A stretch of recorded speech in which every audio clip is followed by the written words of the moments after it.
Good morning. We are live here at Renwell. This is an incredible showroom for designers. It's not open to the public, but it does give you some insight in the latest trends of home design. And joining me now is artist and designer Steven Sabados, and we're going to be talking about rugs. Rugs, a little rugs 101, because, you know, I mean, obviously there's huge price differences. So I just sort of kind of wanted to get into the construction so that you know what the terms are before you get into purchasing them. Yes. You know, so the first one let's get into, so the one we mostly know, it's called a power loom. Okay, so what power loom is, it's these rugs you see in a lot of big box stores and things of that nature. So it's a massive machine that sort of makes these rugs. So everything's digital and through computers, and they spin these polypropylene and nylon threads into this machine, and then it prints these rugs. So they can print out an 8x10, a 5x7, you know, a 2x3 and runners all at the same time. And do it pretty quickly, right? Very quickly. Okay. So that's why the price point is low,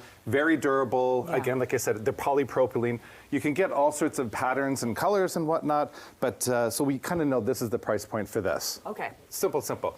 Next we're going to get into is called hand tufting. Oh. Okay, so as soon as you put the word hand in, yes, you know that humans made it, price goes up a little bit. So hand tufting, so this is where the artist will take a big piece of canvas, stencil out a design, and they have these hand tufting guns, they're called. And what they do is they just can shoot the threads into this and then create these really wonderful patterns, okay? Okay. So from here you can get very unique color choices. And then what they do is then they shear the threads down. And then here what you can also do is you can hand carve them. So see there's a little dimension here, yes, which is really cool. So again, the artisan can really change it up. You have a better variety of colors as well because they're just loading into the gun. Same with the same thing here. And we were talking earlier about, there's on Instagram now, you see all kinds of people taking courses in these. Yeah, where you just make a small version. A small little rug, but you can see, so it's kind of cool. So kind of anyone can do this. Right. On a larger scale, obviously, it's going to be a lot more technical. Okay. But that's hand tufting. Got it. The next one, hand woven. Okay, so this one here, this is called the flat weave. So you can see here, so these would be the vertical lines that would be in the loom. And then the artisan took, in this case, rope. You can see the the inside, outside, inside, outside. So they're weaving it. And also there's even fabric woven in here as well. So these you can be a little more intricate. You can get a little more playful.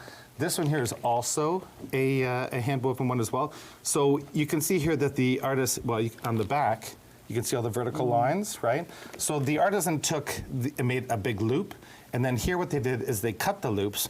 And so this becomes a loop and cut. Got it. And it creates all this texture, which is beautiful. Tons of texture. Oh, also I want to say, you know what? This, obviously, as we would know, not great for pets. Yes. Obviously, because this is the perfect scratching post. What's going to happen is you're going to have all these threads pulled up. Whereas something like this, the power loom, great for pets because they can't dig in. There's nothing to dig into because it's all a cut pile. Good to know.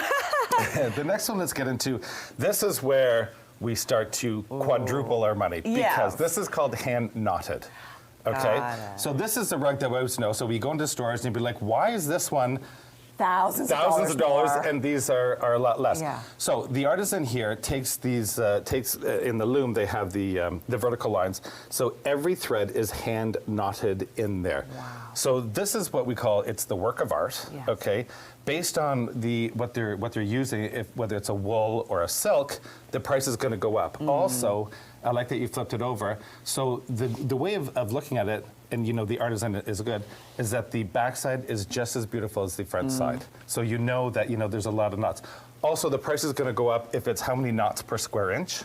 You know, so if you have like 1,000 knots per square inch, that's going to be a lot more. And obviously, if we're doing it in silk. Yes, and this is what you hand down generation to generation. This is because you're spending a lot of money on this. So this is one of those things that, again, it's an heirloom. Okay. Right? And so that's why you're spending the money on that. Really quickly. Quickly, this one here, this one's cute. This one's newer on the market. So this is also printed, this is done on a machine loom. Then it's digitally printed. So new technology. Yes. So the color fast dyes are here.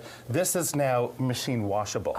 So if you have pets. Have pets, a high traffic area. I mean, obviously, if you're doing a 10 by 12 rug, you don't have the machine big enough. But if you have small, like scatter rugs, whatnot, throw it in the machine, hang it to dry, and it's good to go. So you could do a runner like this in the kitchen, and it's great, right? Absolutely great, because you can throw it in the thing. And like I said, the dyes are all color fast. So this one is relatively inexpensive, but probably not as inexpensive as this. This is sort of the the least, and then we get to the Rolls Royce. I love the Rolls Royce.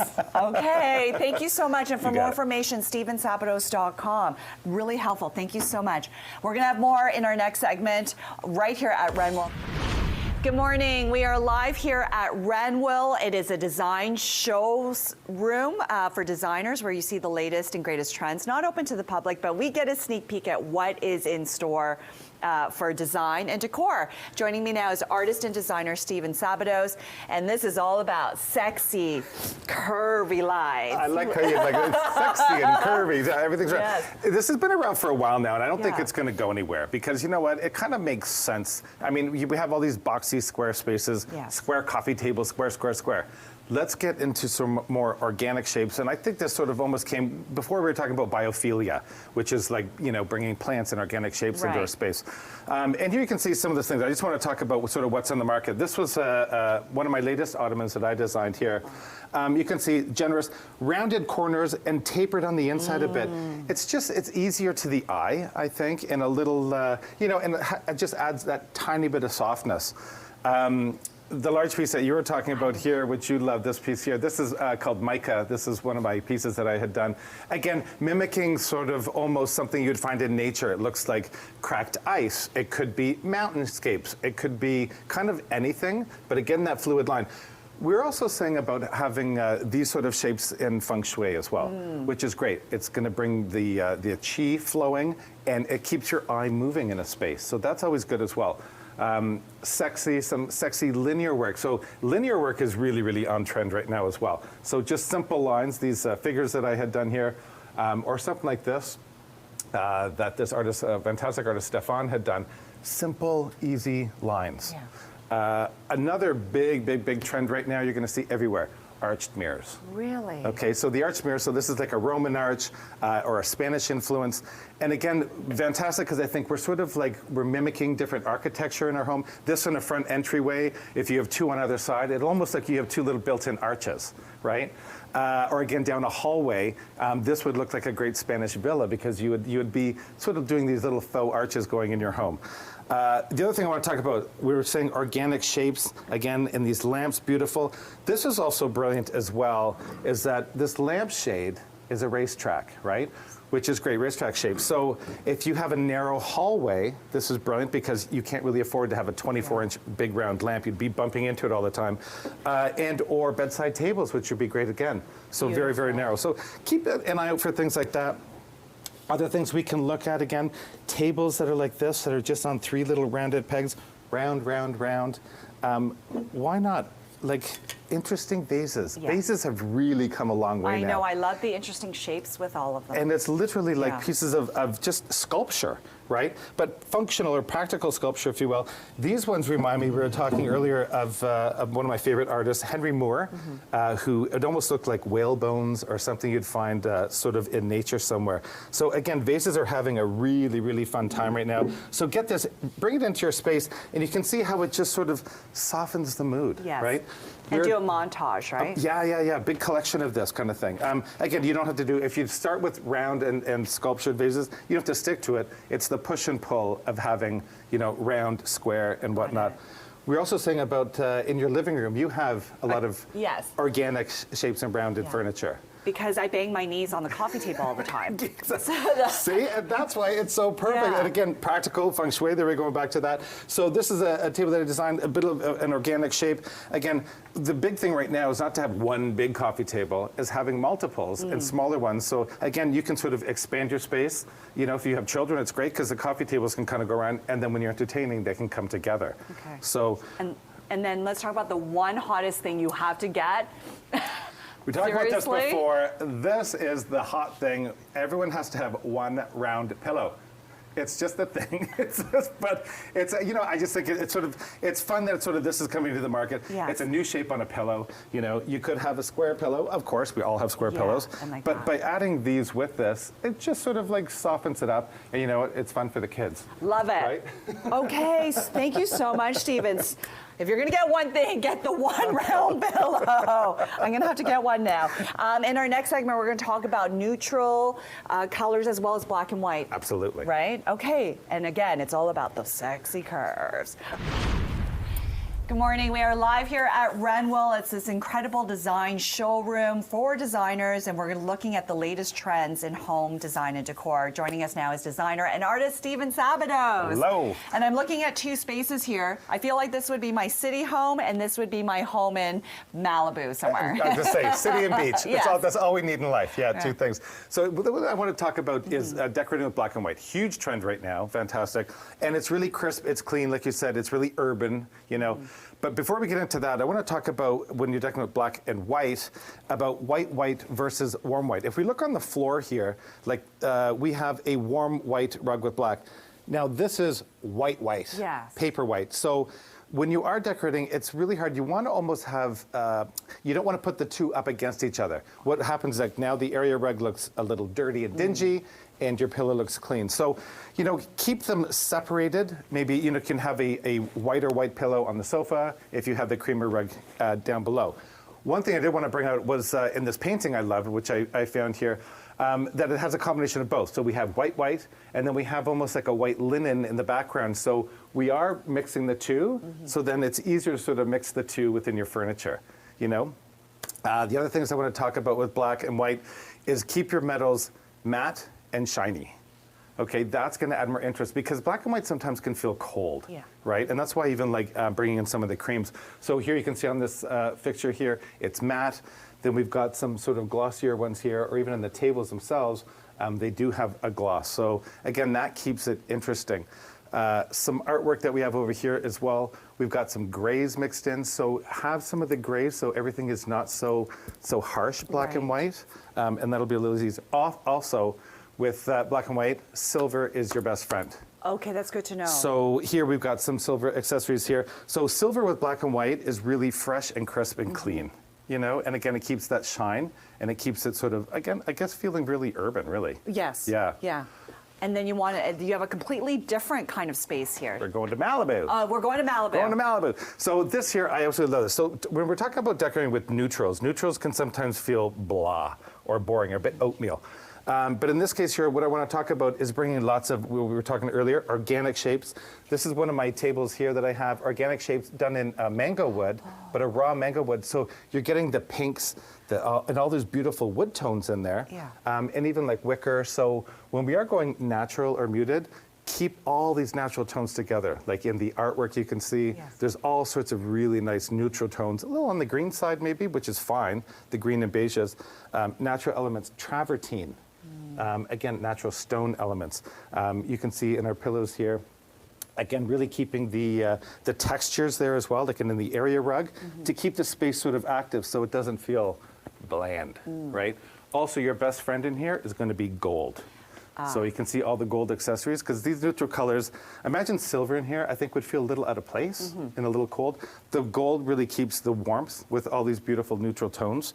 And again, terracottas, raw woods, raw linens, even some of these I brought in from home. These are coconut palm pods, which are great, but bringing in these natural elements, again, sort of pulls us back to nature when we are in these neutral colors.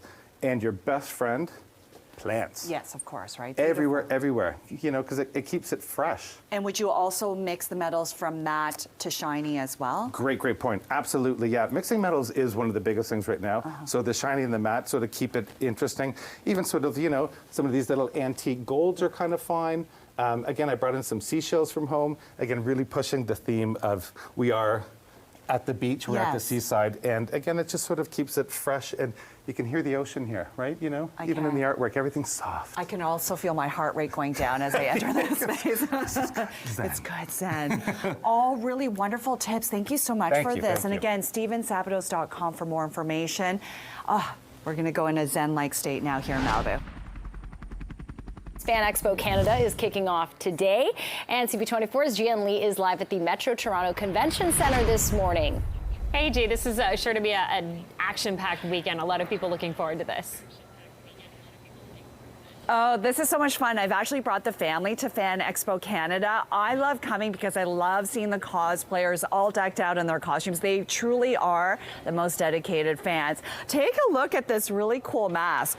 These are all custom made by Ian Campbell FX. You have characters from Star Wars, Mandalorian, Lord of the Rings. It's incredible. And so you have all these vendors that are all going to be here starting today. This afternoon, it gets underway at 2 o'clock right through till Sunday.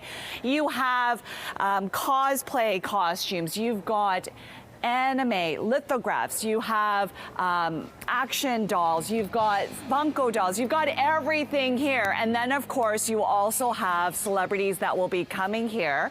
And we're talking celebrities from all sorts of different films. We're actually going to be talking to 2 of them in the next little while. We're going to speak to John Rhys-Davies from the Lord of the Rings and the Hobbit movie franchise, as well as Indiana Jones franchise. Like, this is a big deal.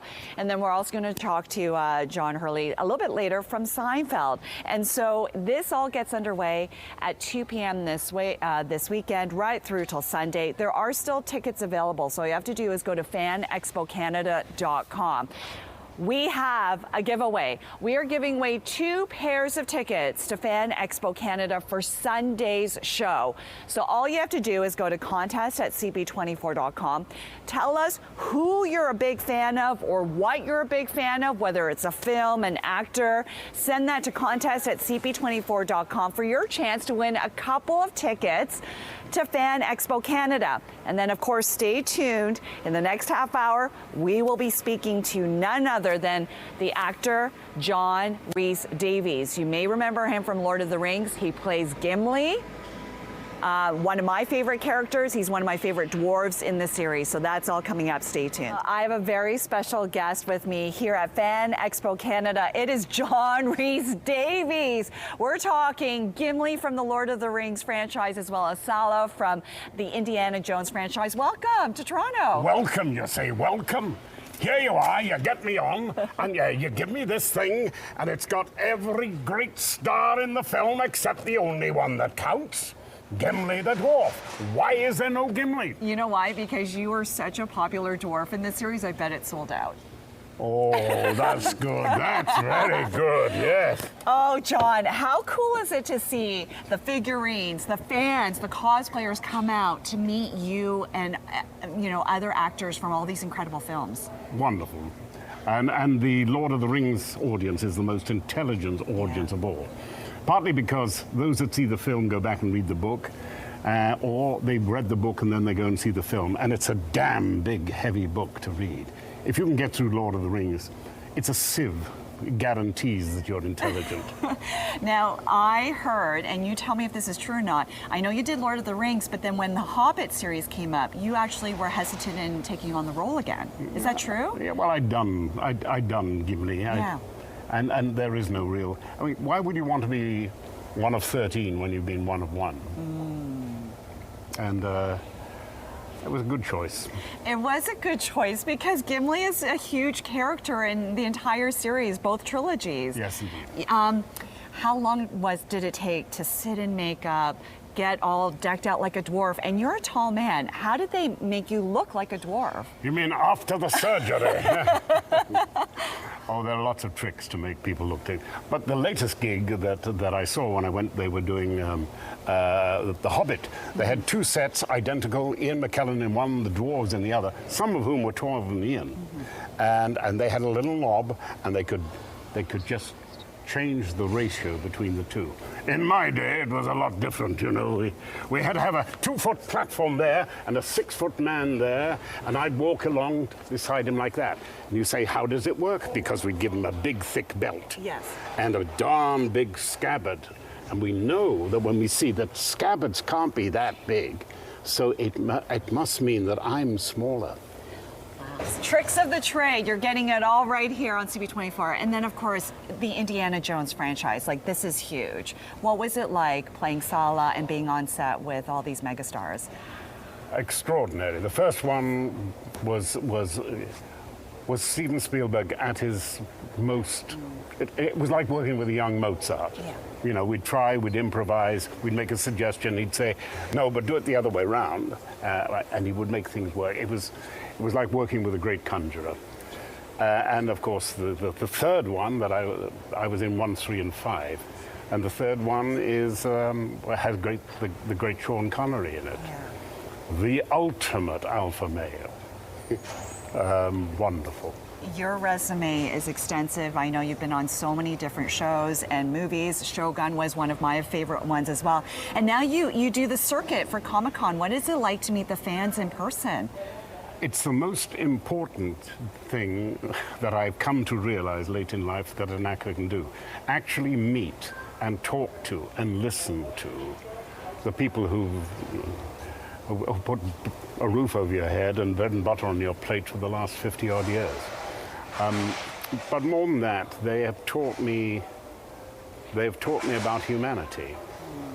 And I look back on my younger self and I don't really think I like me. I don't think I really liked people. It is coming to Comic-Cons that has taught me about just how fantastic the ordinary person is and what richness of soul and bravery sometimes. I've learned to love people, and I love coming to Comic-Cons. And I love you. I adore you. We actually are giving away 2 pairs of tickets to see Fan Expo Canada, so you can actually meet John Rhys-Davies yourself. It's for Sunday's show. All you have to do is go to contest@cp24.com. Tell us who your favorite person is, or what film, or what's your favorite? Gimli, maybe? Lord of the Rings? There's some fantastic actors and voice performers coming, and cosplay. You're going to love the whole thing.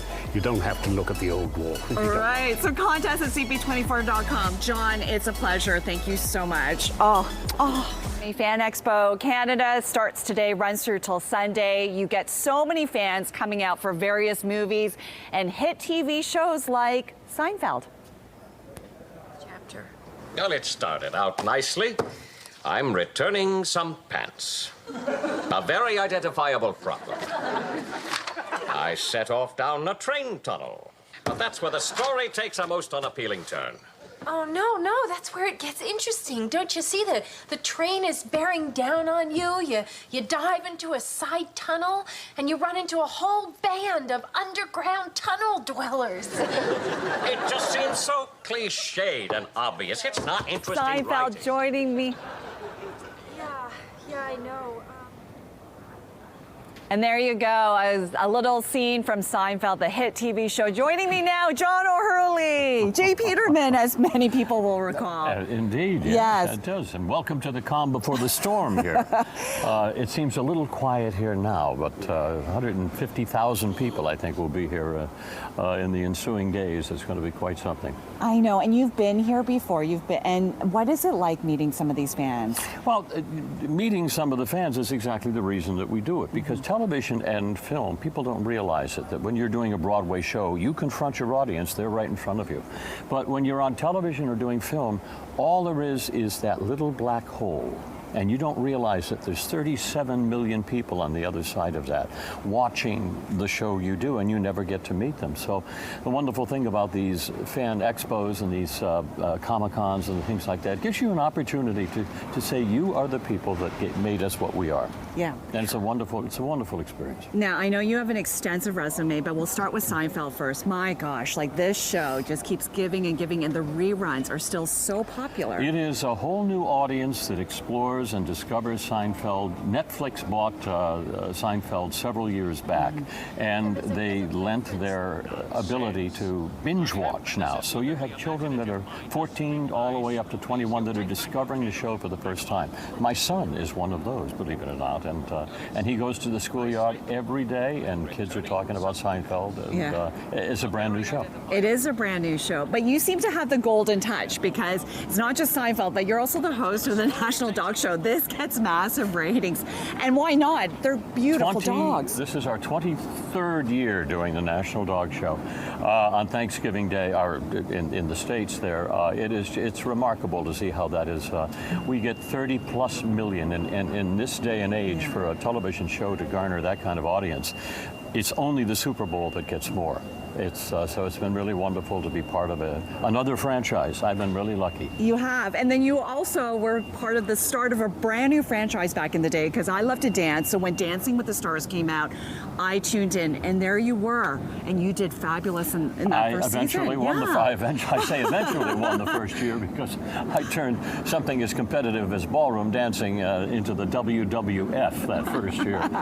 But it was, wonderful. I mean, it was, that's been going on now. I think they're on their 20th year or something like that. But yeah, that's a show that just keeps on going, and it deserves to be blessed with permanence. It is a wonderful, wonderful piece of what reality television should be all about. What was it like learning the dance moves and the costumes? They're pretty spectacular.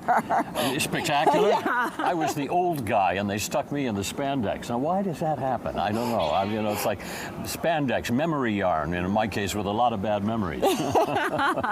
Now, I know you're a regular visitor to Toronto. What's the favorite part about coming to Ontario?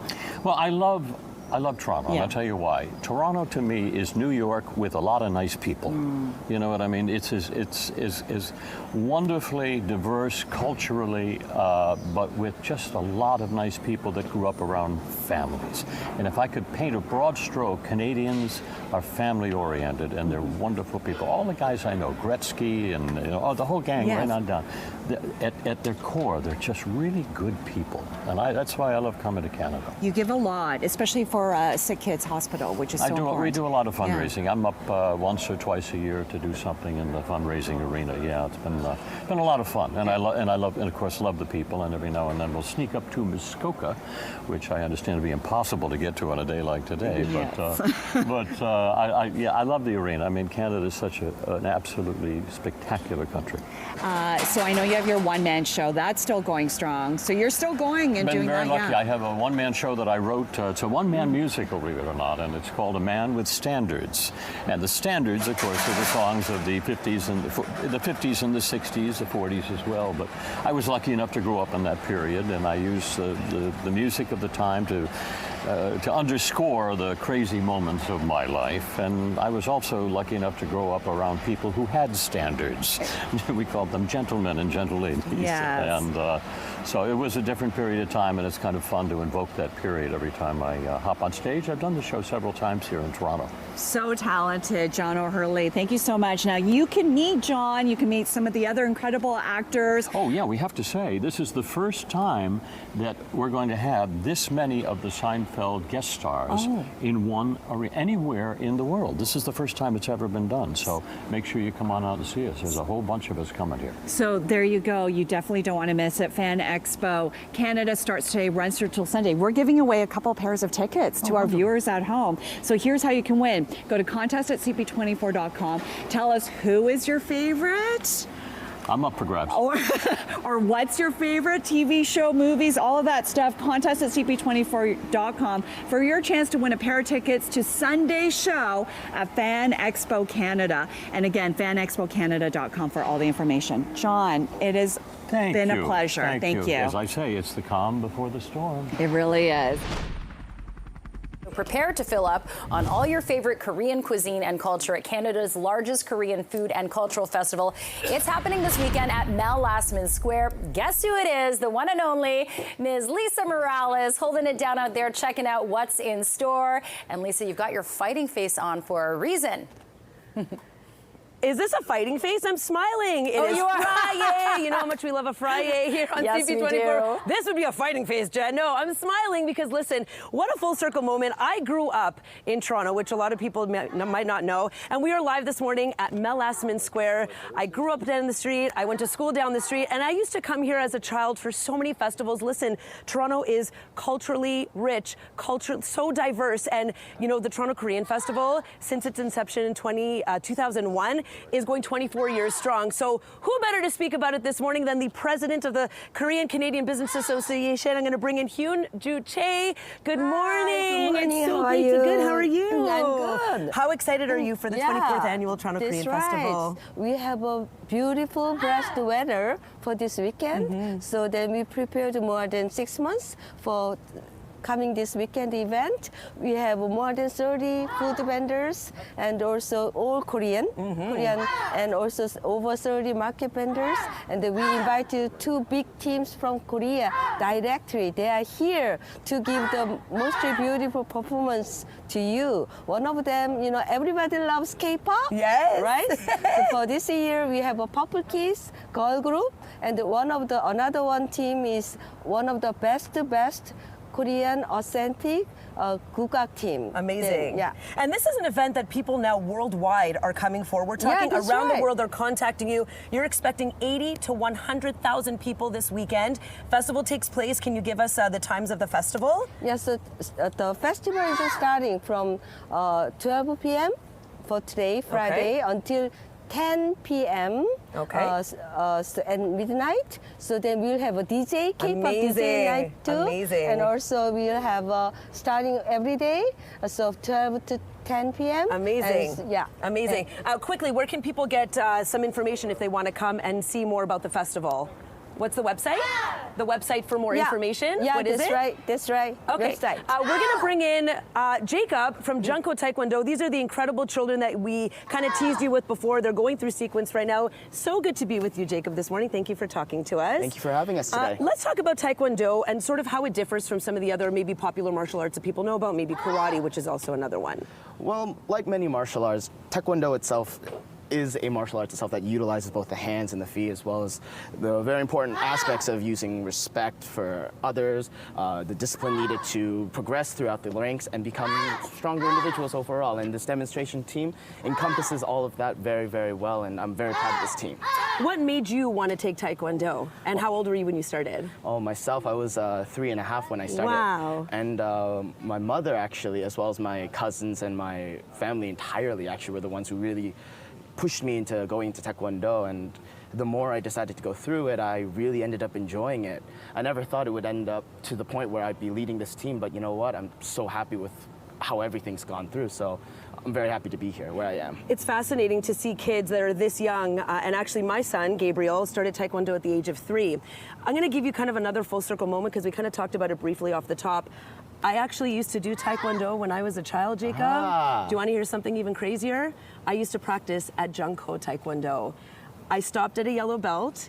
Master Ko was my master. So this today is something that completely fills my heart. I'm so happy to be able to showcase the talents of what you guys are still doing to this day. And you know what? Let's maybe show people what I'm still capable of doing. Can we do a little demonstration for everybody? By the by, of course. Okay, amazing. Jacob's gonna get what we call a target, excuse me, and I'm gonna quickly do a couple of stretches because let me tell you, I haven't done Taekwondo in a hot minute. I can still count in Korean, so maybe we can do that as well. And of course, the foundation of Taekwondo is respect, so we always start with the bow. So we're gonna start out with chariot, hands feet together, attention, and kyonne bowing. Perfect. All right, we're gonna start ourselves out with a front snap kick. I want you to bring your knee up, stretch it out right in front of you, starting with your right leg. Give me a shot. Hi-ya! Nice. Can you try the other leg now? Hi-ya! Oh my, yes. This time, try to keep that leg straight. We're gonna go up. We're gonna bring it down. We call that an axe kick. Give that a try. Whoa! Try the other leg, please. Way! All right, we're gonna try using that left hand as a jab punch. Can you show me? Perfect. Use that other hand punch. Perfect. Let's put that all together. Front, axe, punch. Let's put that all together. Let's go. Front, axe, one hand punch. That's it. See, easy peasy, right? We end up Chariot. with a bow.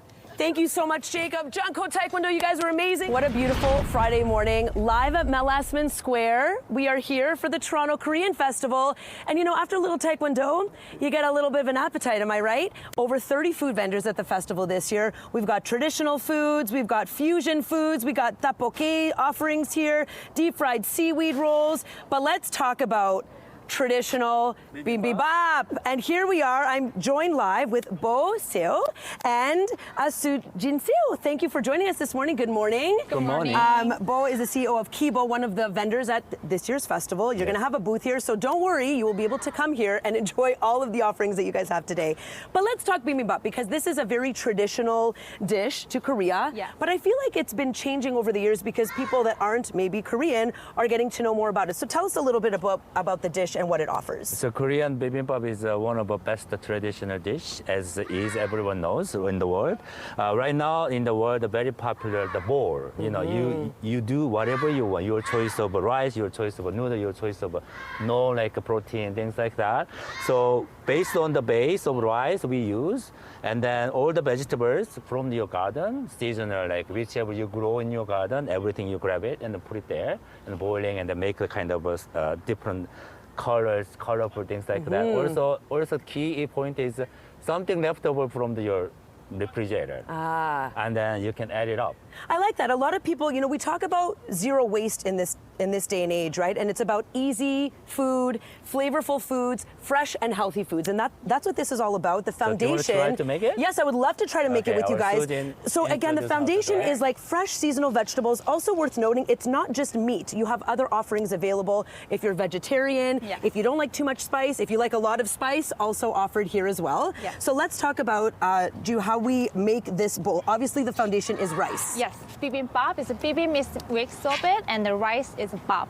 That's how we call it bibimbap. Bap. Perfect. Okay, so we start with our rice. I got gloves on, don't worry. We have to be safe and sanitary here. So I'm gonna take my bowl, I'm gonna put some rice in.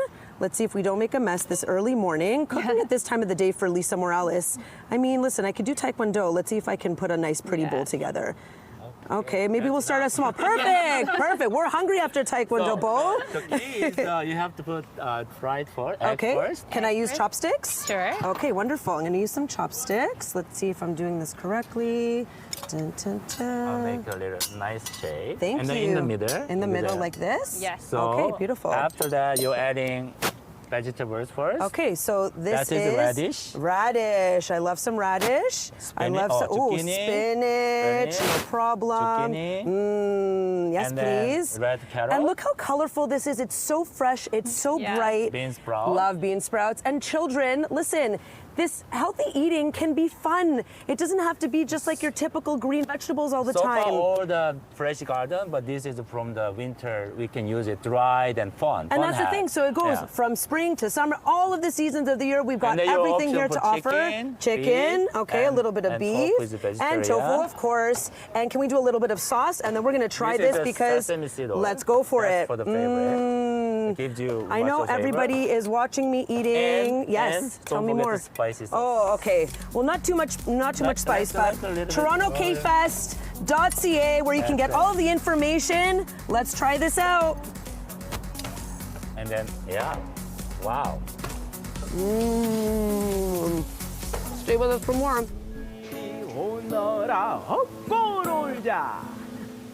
If you close your eyes and listen to the sounds that you're hearing right now, and some of the sounds that you actually heard before the break, it takes you on a journey of the world that you wouldn't really think you'd see at the Toronto Korean Festival. And what you're seeing right now is a performance from Second Moon. They are world-renowned. They've gained so much recognition since they started back in 2004. And they are going to be here at Melasson Square this weekend at the Toronto Korean Festival. We are so excited to have them performing with us today. I'm going to bring Jennifer in, who's actually going to help us communicate with Hyunbo Kim. Hyunbo Kim is the team leader. Jen, thank you so much for helping us out with this today. And Second Moon, what an incredible band this is. I think a lot of people associate Korean music with BTS just because it's become that familiar, and K-pop, right? BTS.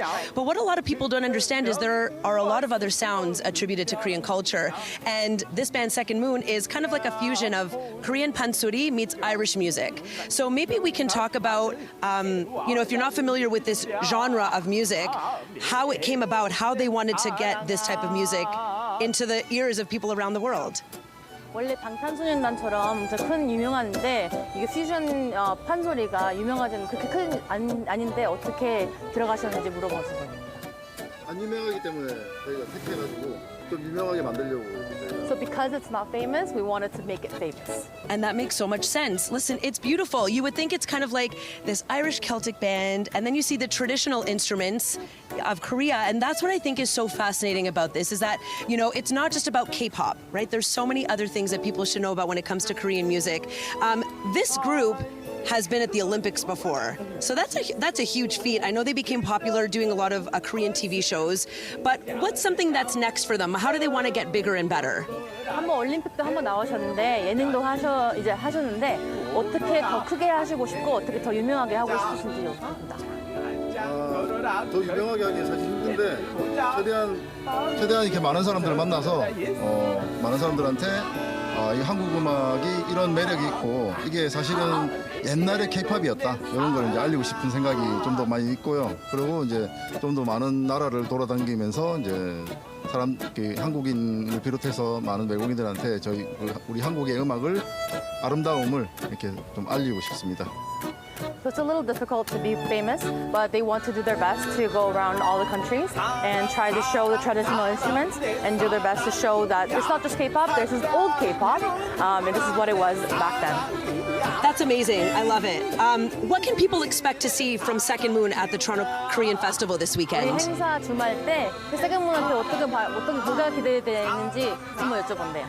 저희가 보통 판소리 한국의 국악 이렇게 하면 좀 굉장히 오리엔틱하고 막 이런 느낌을 되게 많이 갖는데 우리 음악은 굉장히 다이나믹하고 춤출 수 있는 그런 음악입니다. So if you think about pansori and traditional Korean music, you think about more Oriental music, but their music is more exciting, fun, and folksy, so you can dance to it as well. And I've been dancing exactly what I've been doing. Maybe if they can play more of the traditional, kind of like the Irish stuff that we heard before too, because again, this is something that a lot of people aren't used to hearing. At the Toronto Korean Festival this weekend, you're going to be able to see Second Moon. What an exciting day. Welcome back to CP24 Breakfast live from Mel Asman Square. And we're bringing all things Korean culture, everything Korean, at the Toronto Korean Festival taking place this weekend. So we've shown you some Taekwondo, we've obviously shown you some food and traditional song, and now we're going to talk K-pop dance, because a lot of people associate Korean music with K-pop and K-pop dance, and I'm here with Isabella Wong from the Dynamic Dance Crew. Thank you so much for joining us this morning. What a gorgeous day. The sun is shining. We've got Tina and Vivian in the background showing off some of their moves. We're going to get to them in a second. I want to talk, Isabella, about just three of the dancers out of how many in your crew? Oh, we have around 30. 30 dancers. Can you imagine? And so you guys are here performing this weekend, but you're also competing, which is really exciting. Tell me a little bit more about that. So every year this festival happens, and we're always excited to compete because it's just a fun thing to do with your team. It also brings together the community, so it's great. So yeah, we're just looking forward to tomorrow. Super exciting, and they're expecting a lot of people, so I hope you guys aren't shy in front of huge crowds, right? We are Tell me what makes K-pop dance stand out, because we kind of know a lot of people associate K-pop music with like BTS, but what makes K-pop dance just that? Well, I'd say a lot of the important things that make K-pop really pop are the formation, so the positions of everyone in the group will change around, and it's really interactive to watch, not to mention the fashion as well as the aesthetic and themes. So I think that's what really makes K-pop pop. I love that. Okay, so we're hearing some music in the background. You know what? Can you guys teach me a few dance moves? Because I'd love to be a K-pop dancer with you guys this morning, if that's okay. I'm gonna put my notes down. Hello, Tina and Vivian. Thank you so much for being with us this morning. Let's go through some moves. Let's see if I can do this with you guys. Okay, so we're gonna teach you Super Shy by New Jeans. Okay. So what you're gonna do first, you're gonna bring your arms up to the corner straight, and then on one, you're gonna push, and then you're gonna push, and then you're gonna push. Yes, and then come back on 4.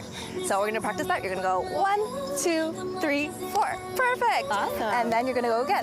1, 2, 3. But this time you're gonna bring it back on 4. Yeah. Ready? So you're gonna go 1, 2, 3, 4, 5, 6, 7, 8. Close. Okay, I got it. Yeah. Awesome. Okay, is there something else you want to teach me?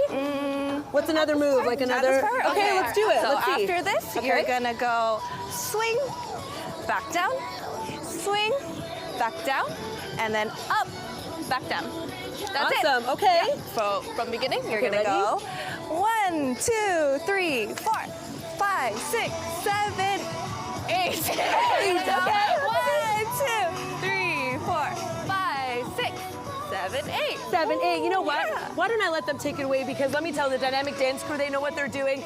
I'm going to let you get set up, Isabella. We're going to cue the music. Dynamic Dance Crew at the Toronto Korean Festival at Mel Asman Square. Take it away. Music